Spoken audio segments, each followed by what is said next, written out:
What is up? Welcome back to another video. This is going to be the worst video of all time. This is so stupid. Okay, so in honor of getting this bookshelf up, I thought I'd review my VHS tape collection. I can't. This is so dumb. I have more VHS tapes than the average bear. Really, just because I don't know. I don't really have a good answer. A few of these I inherited from being a child, growing up in like the very late 90s, early 2000s. VHS were like still a thing, so we had a bunch. They are very large. They take up a lot of room. The medium just as a whole is very ill-conceived because the magnetic tapes or whatever generally erode after time. The quality decreases. It's a very finite medium, and I think that kind of adds to some of the allure to it. It's probably going to be pretty noisy now, but at least it'll be a little bit brighter. This is so stupid. These are all the tapes I've collected over the course of my years. I have collected many more, but this is kind of what it's dwindled down to. And I think this is a very concise collection. I have very specific reasonings behind all of this. So I'm mostly making this video so like if people come over or for my girlfriend to watch and be like, oh, that's why he has those or something. I don't know. I mean, it's also might just be me rationalizing and feeling the need to explain myself, because this is a very weird thing to own. So let's start up here. So we got The Godfather, part 1 here. This is one of the 2 VHS tape collections because the movie is so long. I got it for 49 cents at Goodwill. It's a fantastic movie. It's kind of a classic. If you haven't seen it, I recommend it. And I got this one because I already owned The Godfather Part 2 on VHS. I believe this was one of my parents' VHS tape. My mom watches these videos so she can comment the validity of that. But I had this one, so I thought it was only right to get the first one to kind of complete the series there. I refuse to acknowledge The Godfather Part 3 as a film because I mean, it is just not good. Sofia Coppola is a very talented human being, but her acting skills in that movie leave a lot to be desired. And overall, the entire plot just feels bland in a way that the first 2 did not. Moving on, we have the Die Hard trilogy. This is the 3 best movies in the series. I honestly think the third Die Hard is a little bit underrated. I really enjoyed the villain Simon and the very convoluted bank robbery scheme. I like that he really wasn't out for revenge at the end of the day.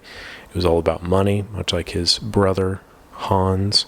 But Die Hard 1 is a classic. Die Hard 2 is kind of a weird one, but I remember watching. That was the first one I watched, actually, when I was a kid. And I remember specifically the scene where he's like firing blanks at the airport security office. And it's like, what is this? And then rewatching it as an adult, I was like, oh, this is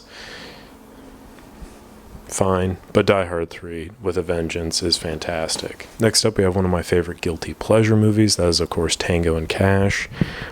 Categorically a horrible film. It is so stupid. There is a monster truck, excavator, demolition derby fight scene at the end. That's the best thing I've ever seen in my life. Kurt Russell is just so oily and just like beefy the whole time. He just looks like he's about to pop. Sylvester Stallone is himself.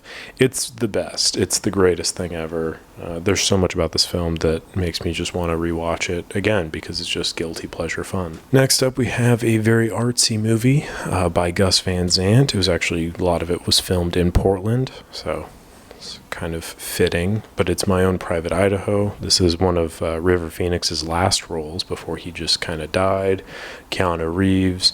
Apparently it's some rewriting of a Shakespearean classic. I don't know. I just thought it was a really cool movie. I really like all of the abstract filmmaking elements. And I think the story is very compelling. Enjoyed this one quite a bit. This copy of it on VHS I got at a record store. And it's terrible. This is the magnetic degradation that I was talking about. It is very alive and well in here. I got it at Revolver Records in Phoenix, which is now closed. It's a really cool record shop at the time. But I got the Criterion Collection version of this now, so I guess it all worked out. Next up, we have Independence Day. This is a movie from my youth. I remember watching this as a child. And it's terrible. It's a bad movie. Never saw the sequel. I'm thankful for that. But I did have the thought, like when I was a kid, that like Independence Day was like quintessential 4th of July viewing. Like you had to watch it on 4th of July. And I don't know why, but I think it was because I was like at 4th of July, like a cabin somewhere, and this just was playing like reruns on cable. So I was like, oh, it is the 4th of July movie, and it's not. It's bad, but this is a pretty iconic VHS cover, and yeah, they basically saved the world with a computer virus from the 90s, so it's kind of weird. Stargate SG-1 made a really funny reference to Independence Day, and basically just dogged on, which I thought was great. Next, we have Willow, which is I guess better known now, but kind of an unknown Lucasfilms project up until I think last year or 2 years ago when there was like the TV remake of it. I'm not sure. I just got it because my sister's cat's name is Willow, and I just thought it was funny. So that's it. Warwick Davis is in it, and Val Kilmer. I don't really remember the movie, but it's interesting. Apocalypse Now. It's a great one. I think only my Francis Ford Coppola films have, or no, this is, yeah. It's another double taping here. Yeah, I like this one a lot. This is the Redux, so I don't know what cut this is, if this has the French farmers in it or not. I think I've seen like 4 different versions of this film. I saw one of them in IMAX a couple years ago. That was really cool. Just a really interesting film, and a lot of interesting breakdowns done on it. I am not smart enough to do one now, so we're just going to continue on.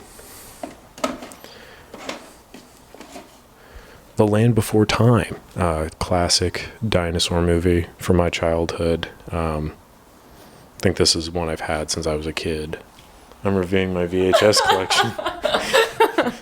The Land Before Time. Exactly. We also have Fargo here, which is Joel and Ethan Coen movie. It's pretty good. I think it's definitely one of their better films. Their first film, Barton Fink, I remember watching semi-recently. Didn't really like it, but this one, the quips are hilarious. Steve Buscemi is hilarious. It's a great film. Not seen the TV show, though, but I've heard good things. Blade Runner, this is another Goodwill purchase. This is the director's cut, and again, it's one of those that I've seen many versions of, and I don't remember which this one is, if it is the one where it ends on them driving away, or it ends with the voiceover that sounds like Harrison Ford is drunk and phoning it in. Either way, great film. Sorry, I'm not... Leave me alone. I was recording. Please make more noise. Jesus. I'm sorry. I didn't realize you were making a movie. The Third Man. This is a film starring Orson Welles, not directed by him, I don't think. This, I believe I also got at a record store. Stars Joseph Cotten and Orson Welles. A lot of Dutch angles, really good film. This one is a very, very low quality tape, though. I remember trying to watch it, and it is unbearable. The audio is unlistenable. But, I don't know. Just felt like I should have an Orson Welles VHS tape. So, next up we have The Fugitive. This is another one from my parents, I think. I enjoyed this movie. It's one of those that I feel like, what's his name? Gary Oldman. He was in another movie very similar to this. It's also takes place in Portland with Benicio del Toro, and I don't remember the name of that, but they're like virtually identical films in that Gary Oldman is trying to track somebody down. That's actually it. There's not a lot of similarity outside of that. Time Bandits, one of the best movies of all time. I have the comic book somewhere as well. It's fantastic. There's really not much else to say. Terry Gilliam is a wonderful director, and this is one of the most iconic VHS covers of all time, in my opinion. So, never going to get rid of that. Army of Darkness is the third in the Evil Dead trilogy, and it is the funniest, it is the weirdest, it is the most out of place, and that makes it perfect. So, obviously, I have a VHS copy. Also, another... You're so distracting. One of the best VHS covers of all time, best movie poster of all time. Just such a strange and wonderful film. This, I think, was also a Goodwill purchase. Yeah. We have here The Hobbit and also the original animated Lord of the Rings by Rolf Bakshi. These are fantastic films. I remember watching these as a child. It's kind of what inspired my love of Lord of the Rings, and then reading it kind of like further cultivated that. But I will say that the animation on these are just stupendous. I love it so much. The hobbits and the dwarves in this are hilarious. The Goblin Town scene haunts my dreams. And the spiders are strangely cat-like, as is Smog. But that being said, very good films. Can't recommend them enough. Much better than the other ones. Controversial take, I know. We have up next the Bond gift set. This is the first three, I believe, Sean Connery Bond films, and a behind-the-scenes tape of Goldfinger. I like James Bond films, not really Sean Connery's as much as I think a lot of other people do. Kind of prefer Timothy Dalton's two films. I thought those were really interesting. I also really like Daniel Craig's Bond, because it was also interesting. These are kind of more classic, quintessential Bond. Not as campy as the later ones, but definitely had weird little quirks and stuff that made them interesting. Goldfinger's pretty good. Dr. No is a classic, and From Russia with Love is one of the best ones. But also, I really do like On Her Majesty's Secret Service, but nobody wants to hear that. Next up, we have Stanley Kubrick's Full Metal Jacket. I got this at Goodwill. I don't think I watched this copy, but pretty good, pretty solid film. I really enjoyed it quite a bit. There's the thought that the first part of it at boot camp feels kind of separated from the later scenes. I kind of agree with that, but I kind of like that. Feels like two separate movies for the price of one. I feel like there's enough connective tissue between the two to make it work, but also, again, this is not an in-depth review. This is just my VHS collection. And next up, last but certainly not least, we have The Crow, A City of Angels, the really unknown sequel to The Crow. This one says that it's a spectacular sequel to The Crow. I could not disagree more. The Crow, of course, is the film starring Brandon Lee. He was killed on set. They had to digitally remaster his face or whatever to finish the movie. So this was supposed to be a sequel, presumably with him starring in it before he died. But it doesn't have him in it because he was dead. And this I bought from a lady in an RV near Benson, Arizona. I wanted to take a picture of the RV, but it kind of felt weird to do so because she was sitting out front, selling VHS tapes. So I grabbed this one for $1, thinking it was the original Crow. Turns out it wasn't. The picture turned out terribly as well. And then I ended up with this really shitty VHS tape that I've not seen. So, yeah, that's it. that is the whole VHS collection. I'm going to now store these away and actually put books on this bookshelf so it looks like I read. Thank you so much for watching. Appreciate it as always. Make sure to like the video if you enjoyed it, subscribe to the channel, and I'll catch you on the next one.